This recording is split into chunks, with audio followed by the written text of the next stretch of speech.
So, Brian, it was really inspiring yesterday to hear your story, to hear the story of your family.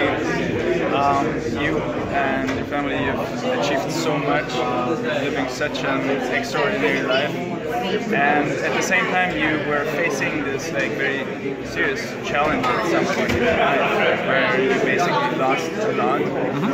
And so how were you able to overcome that, and what kind of learnings did you take from that, and how can people, use that for their own challenges?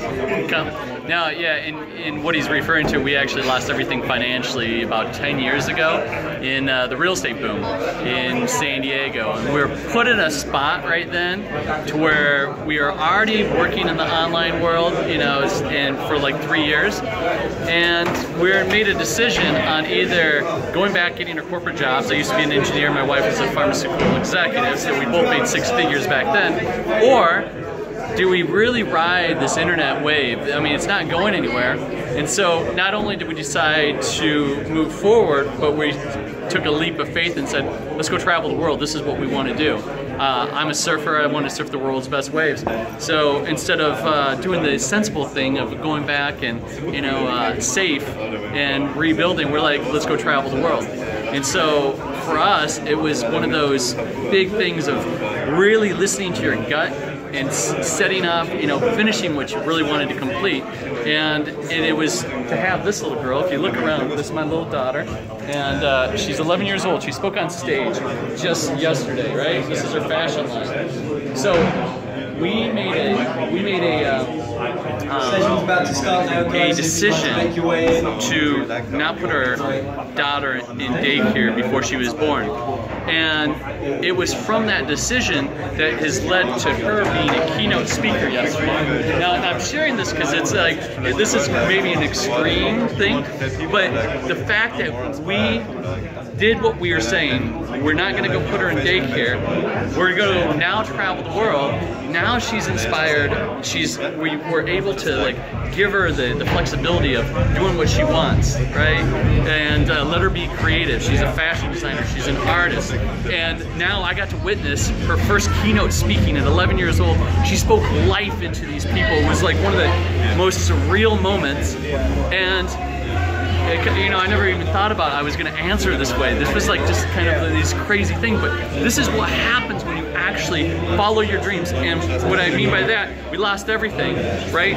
We could have just easily went back and got our jobs. Instead, we're like, we're moving forward.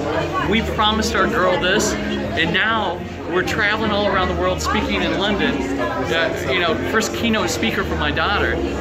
And now she's inspiring people to go live their dreams. And it was that biggest difficulty, it was that biggest thing that just bam, bam, knocked you down, that can be your biggest asset. So if you're listening to this and you're getting inspired, this is my little girl, Hanley, that I want to introduce you to. Yep. And just wanted to share one thing. Is like, we was talking about having our most difficult time, losing everything 10 years ago. And I said, now, actually, that difficult time actually kind of produced you, and being able to go travel and being able to have the flexibility of do what you want. So I'm just putting her on the spot, but how did you feel about giving a keynote speech in front of hundreds? It was really amazing, and I really felt happy and connected with the people around me. And there was so many people that were saying after, wow, you were amazing, and that really made me happy that I got to inspire people. Beautiful. And did you get to sell any of your clothing here? Yes. Let's take a look at this really quick. Do you mind sharing really quick what you have? Just go ahead. So we have the long sleeve hoodie in purple, red, and blue, and we have the short sleeve hoodie in purple, red, and blue, and in small, medium, and large, and small for women. That's so amazing. Like, how did you, I mean, you're only 11 right now, right? Yes. So, how did you ever, realize that you could make something like this happen? Well, I wasn't asked, what do you want to be when you grow up? I was asked, what do I want to be now? And that changed my perspective on what I could really be now and what I could do.